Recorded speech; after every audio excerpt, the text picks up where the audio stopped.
அன்பான நேயர்களுக்கு இனிய வணக்கம். ஜோதிடம் குறித்தான ஆழமான கருத்துக்களை நம்முடன் பகிர்ந்து கொள்வதற்காகவும் ஆதிகால பரிகார முறைகளையும் நமக்கு தெரியப்படுத்துவதற்காகவும் இணைந்திருக்கிறார் பாரம்பரிய திருவள்ளுவர் குலவம்ச ஜோதிடர் டாக்டர் சுப மாரிமுத்து ஐயா அவர்கள். அவரை நிகழ்ச்சிக்கு வரவேற்றலாம். ஐயா வணக்கம், எப்படி இருக்கீங்க? வணக்கங்கம்மா, நல்லா இருக்கேங்கம்மா. நீங்க நல்லா இருக்கீங்க? நல்லா இருக்கேன், ரொம்ப சந்தோஷங்கம்மா. இப்போ நான் இயல்பான ஒரு கேள்வியா கேட்குறேன். இப்போ இருக்கக்கூடிய எல்லாம் பெரியவங்களா இருப்போம். குழந்தையா இருக்கும்போது நம்மளுடைய எதிர்காலம் நல்லா இருக்கணும் அப்படின்னா எல்லாருக்குமே பல வண்ணமயமான கனவுகள்லாம் இருந்திருக்கும். லைஃப் வாழ்க்கை இவ்வளோ கடினமா இருக்குமா அப்படின்னு குழந்தையா இருக்கும்போது கண்டிப்பா தெரியாது. அதுக்காக நிறைய முயற்சிகள் பண்ணி நல்லா படிச்சு நல்ல திறமைகள் எல்லாம் வளர்த்துருப்போம். இப்படி போயிட்டு இருக்கு. ஒரு குறிப்பிட்ட ஒரு வயது வந்ததுக்கு அப்புறமா நம்ம நினைச்சதை நம்மளால அடைய முடியல. எல்லா வயதினருக்குமே சில கனவுகள் எதிர்பார்ப்புகள் இருக்கும். ஆனா அவங்களால அதை அடைய முடியல. திறமைகள் இருந்தும் அவங்களால முன்னுக்கு வர முடியல. வாழ்க்கையே, இந்த வார்த்தை உபயோகப்படுத்த வேண்டாம்னு நினைச்சேன், வாழ்க்கையே முடங்கி போன மாதிரி இருக்கு. இதுக்கு ஜாதக ரீதியா ஜோதிடத்துல இந்த மாதிரி ஏதாவது தோஷம் இருக்கா? ஏதாவது தோஷம் இருந்தாதான் இந்த மாதிரிலாம் நடக்குமா ஐயா? நல்ல கேள்விங்கம்மா. ஏன்னு கேட்டீங்கன்னா, பொதுவாகவே இந்த முடங்கி போச்சுன்னு நீங்கள் சொன்னீங்க பார்த்தீங்களா, கடைசியில் ஒரு வார்த்தை, அது முடங்கி போச்சுனாலே எல்லா திறமையும் அப்படியே சுருங்கி முடங்கின மாதிரி தானே. அது ஜோதிட சாஸ்திரத்தில் பார்த்தீங்கன்னா ஆதி காலத்திலேயே இது முடக்கு தோஷம்னு சொல்லி ஜாதகத்தில் இருக்குங்க. இந்த முடக்கு தோஷம் அப்படிங்கிறது இந்த உலகத்துக்கு கொஞ்ச நாளாக வரவே இல்லை. அது ஒரிஜினலான முடக்கு தோஷத்துக்கு ஆதி காலத்தில் என்ன பேர் வச்சாங்கன்னா லாடம் லத்தைன்னு பேர் வச்சாங்க. லாடம் லத்தை. அதுக்கப்புறம் தான் இந்த முடக்கு தோஷம்னே வெளிவந்தது. சமீப காலமாக எனக்கு தெரிஞ்சு நான் 30 வருஷமா இந்த ஜோதிட துறையில் இருக்கேன். சரி, அந்த காலத்திலேயே ராஜாக்களவே முடக்கி போடுச்சுன்னா இந்த முடக்கு தோஷத்தை நிவர்த்தி பண்ணுறதுக்கு என்ன பரிகாரம்னு அந்த காலத்தில் அரசர்கள் காலத்திலேயே இதை தேடி இருக்காங்க. ஆமாங்க, வகுத்து வச்சிருக்காங்க. அப்போ அந்த ஜாதகத்தில் என்ன பிரச்சனை கேட்டால், முடக்கு தோஷம் அப்படிங்கிறது ஒரு உலகத்தில் பெரிய ஒரு நாட்டை கட்டி ஆளக்கூடியவருக்கே ஒரு முடக்கு தோஷம் இருக்குதுன்னா பாமர மக்களுக்கு எவ்வளவு கஷ்டப்படுவாங்க. கண்டிப்பாக இல்லைங்களாம்மா? அப்போ இந்த முடக்கு தோஷங்கிறது ஒரு ஜாதகத்தில் ஒரு நேர்கோட்டிலேருந்து வருது. அப்போ என்ன அப்படின்னு கேட்டிங்கன்னா, ஒரு 15 வருஷமாக நம்மக்கிட்ட ஜாதகம் பார்க்குறவங்க அத்தனை பேர்த்துக்கும் இந்த முடக்கு தோஷத்தை பற்றி சொல்லி அசுர வளர்ச்சிக்கு போயிருக்காங்க. அதுக்கு மெயின் என்ன காரணம் அப்படின்னு கேட்டிங்கன்னா, இந்த முடக்கு தோஷம் ஒவ்வொரு மனிதர்களுக்குமே உண்மையாலுமே ஆத்துமாத்தமாக சொல்லப்போனால் உங்களை உருவாக்குறது யாருங்க? தாய் தந்தை. தாய் தந்தை. அப்போ நம்மளோட ஜீன் கனெக்டிவிட்டி ஏதோ ஒன்று இருக்குது. அப்போது சூரியன்னா அப்பா, சரி, சந்திரனா அம்மா. ஜோதிட சாஸ்திரத்தில் அப்படித்தான் உலகத்துக்கு அறிவிச்சிருக்காங்க. இன்னைக்கு இல்லைங்க, இன்னைக்கு இருக்கக்கூடிய அத்தனை சாஸ்திரத்துக்கும் 3000 வருஷத்துக்கு முன்னாடியே ஒரு கோவில் கட்டுறதுக்கு ஒரு ஜோதிடர் தேவை, ஒரு வாஸ்து நிபுணர் தேவை, ஒரு ஒரு ஆலோசகர் தேவை.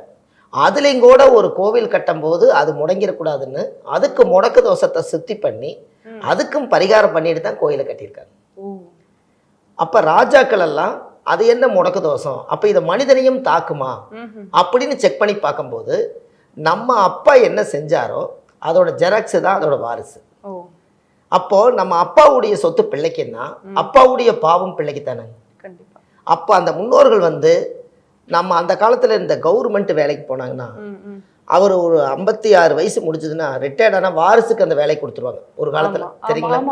பார்த்துருக்கீங்க? தெரியும்.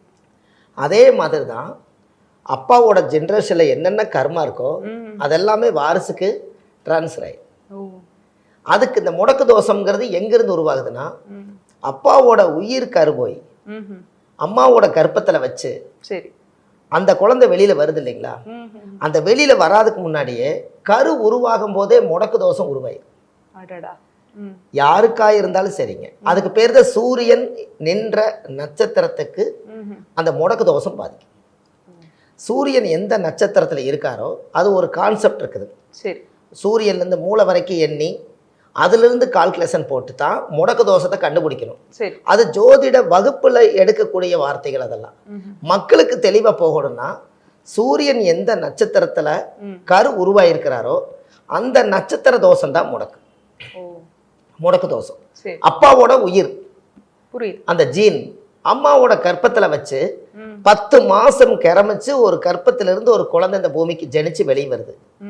அது வெளியே வராதுக்கு முன்னாடியே அந்த கரு உருவாகும் போதே கர்மம் உருவாயிருது. ஏன்னா அந்த ஒரு உயிர் சக்தி தான் அவர் நல்லதா இருந்தாலும் அந்த குழந்தை நல்ல விதமா வளர்ந்து பேர் சொல்லும் பிள்ளையே அந்த உலகத்துக்கு வருது. அவங்க அப்பா அம்மா அவங்க தாத்தா பாட்டி ஏதாவது தீங்கு செஞ்சிருந்தாங்கன்னா அதனுடைய ஊழ்வினை கர்மா இந்த குழந்தைகிட்ட இருந்து இந்த பூமிக்கு வெளியே வந்து அதை அனுபவிக்கிறதுக்கு வருது. இப்போ நீங்கள் நினச்சிக்குவீங்க என் ஜாதகமெல்லாம் நல்லா இருக்குதுன்னு சொல்கிறாங்க, நானும் எந்த பாவமே செய்யலை, எனக்கு மட்டும் ஏன் இந்த கஷ்டம் வருது? கண்டிப்பாக எல்லாருக்குமே அந்த கேள்வி இருக்குங்களாமா? அப்போது அப்பாவுக்கு சொத்து கொடுக்கலைன்னா மக யாராக இருந்தாலும் கோர்ட்டில் கேஸ் போட்டாவது வாங்கி அனுபவிக்கிறாங்க. கண்டிப்பா. பாவத்தை மட்டும் எனக்கு வேண்டான்னு சொல்ல முடியுங்களா? முடியாது. இல்லைங்க. அப்போ இவருக்கு அப்பாவுக்கு கொடுத்தவர் யாருன்னா தாத்தா.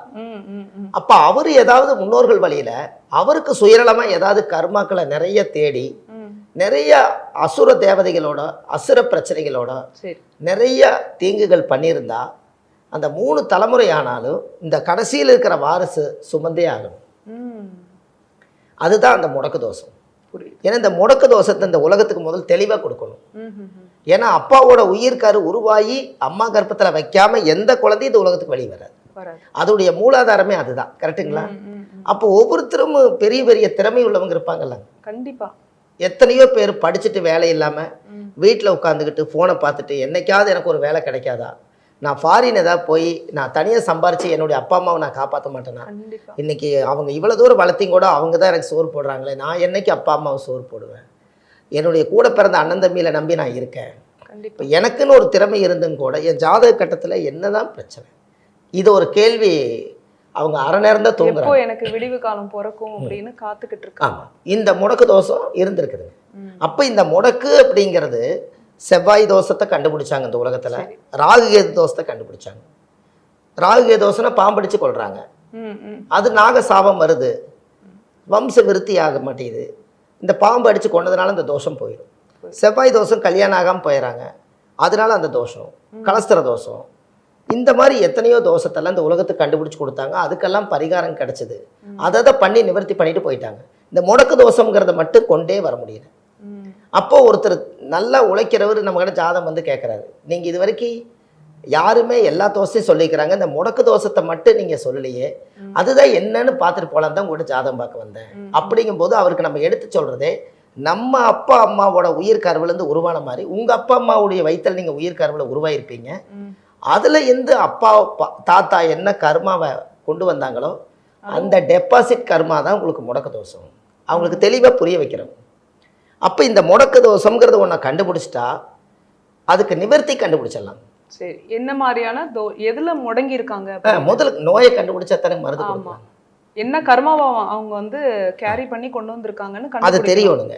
இப்போ தெரியுமா சார்? அது கண்டிப்பா கண்டுபிடிக்கலாம். அவங்க என்ன கர்மாவில இருந்து வந்திருக்காங்கன்னு கண்டுபிடிக்கலாம். ஜாதகத்தை வச்சு கண்டுபிடிக்கலாம். அந்த சூரியன் என்ற நட்சத்திரம், அத கருண் என்ற நட்சத்திரம், சந்திரன் என்ற நட்சத்திரம் தான் உங்க ஜென்ம நட்சத்திரம், லக்னம் உள்ள உங்களோட நட்சத்திரமே. ஓ சரி. சந்திரன் எந்த ராசியில் நீங்க பாதசாரத்தில் எடுத்து போய் பார்த்தீங்கன்னா சந்திரன் எந்த நட்சத்திரத்தில் இருக்குதோ அதுக்கு அந்த ராசியில் தான் நீங்க கோயில் அர்ச்சனை பண்ணிட்டு இருப்பீங்க. அந்த சூரியன் என்ற நட்சத்திரங்கிறது அப்பா உருவாக்குன நட்சத்திரம், கரு உருவாக்குன நட்சத்திரம். சந்திரன் என்ற நட்சத்திரம் வந்து அம்மா இந்த உலகத்துக்கு வெளியே கொண்டு வந்த நட்சத்திரம். அதனாலதான் உங்க ஜென்ம நட்சத்திரத்துக்கு அர்ச்சனை பண்றீங்க. கண்டிப்பா. இப்ப நான் வந்து பூர நட்சத்திரம், அப்போ நான் போய் கோயிலில் போய் பூர நட்சத்திரம் சுபமாரி முத்து நாமதேசியானாம் தீர்க்காயில் தீர்க்க சுமங்கலியா இருக்கணும் வாழ்த்தி வாங்குறேன். அப்போ நான் பூர நட்சத்திரத்துக்கு எதுக்கு அர்ச்சனை பண்றேன்னா, இந்த பூலோகத்துக்கு வந்து கடவுள்கிட்ட போய் என்னுடைய கர்மாவை சொல்லி கடவுள்கிட்ட இருந்து ஒரு ஆசீர்வாதம் வாங்குறதுக்காக நான் போய் அர்ச்சனையும் தேங்காய் பழம் கொடுக்குறேன். அந்த சாமி அதை வாங்கிட்டு என்னோட பேருக்கு ஒரு ஆசீர்வாதம் பண்ணணும். அதுக்கு பேர் அர்ச்சனை. உங்களுக்கு பிரச்சனை இல்லைன்னா கடவுளுக்கு அர்ச்சனை இல்லை. கண்டிப்பா. என்னங்கம்மா, உங்களுக்கு பிரச்சனை இல்லைன்னா கடவுள்கிட்டே அர்ச்சனை இல்லை. அந்த பிரச்சனையை அர்ச்சனை ஆக்கிறதுக்காகத்தான் அர்ச்சனை. அது சந்திரன் என்ற நட்சத்திரம். அந்த சூரியன் என்ற நட்சத்திரத்தை கெட்டியா ஏன் இது சொல்றேன்னு கேட்டீங்கன்னா, அந்த தந்தை வழியிலிருந்து தான் ஒரு கர்மா உருவாகுது. தாய் வழிக்கு வர்றதுக்கு காரணம் அந்த பனிக்கூடத்துக்குள்ள ஒரு குழந்தை சுமந்து, அந்த பனிக்கூடத்துக்குள்ள ஒரு குழந்தை சுமந்து 10 மாசத்துக்கு அப்புறம் வெளியே வரும்போது இந்த தாயோட வம்சாவளியில இருந்து ஒரு கர்மம் ஒன்று உருவாயிருக்கும் இல்லைங்களா? கண்டிப்பா. அதையும் சேர்ந்து தாய் வழி கர்மாவும் தந்தை வழி கர்மாவும் ரெண்டு சேர்ந்து தான் முடக்கு தோஷமா மாறுது. புரியுது. இப்போ அம்மா அம்மா இல்லாம ஒரு குழந்தை வெளியே வராதில்லைங்க, அதுக்கு அம்மா முழு காரணமா இருக்காங்க. கண்டிப்பா. அதே மாதிரி அப்பா உருவாக்குறாங்க. ம். அப்ப இவங்க ரெண்டு பேர்த்துடைய கர்மாவும் சேர்ந்து ஒரு குழந்தை உருவாக்கி வெளியே வரும்போது ரெண்டு வீட்டு கர்மாவும் சேர்ந்து இந்த குழந்தை சுமக்குது. ஆ, புரியுது. இந்த ரகசியம் எல்லாத்துக்கும் தெரியும் இல்லைங்களா? கண்டிப்பா. நீங்க இந்த முடக்கு தோஷத்தை பத்தி கேட்டதுனால 30 வருஷ அனுபவமா இருக்கிறனால எத்தனையோ மக்களுக்கு ஒரு 1000 5000 10,000 பேர்த்துக்கு இந்த கையில நம்ம ஜாதகம் பார்த்துருப்போம். எத்தனையோ பேர்த்துக்கு இந்த முடக்கு தோஷத்தை சொல்லி ம், ம். அது நிவர்த்திக்கு உண்டான பரிகாரங்கள் செஞ்சு இன்னைக்கு எல்லாரும் அசுர வளர்ச்சியில் இருக்காங்க. நிச்சயம். யாருமே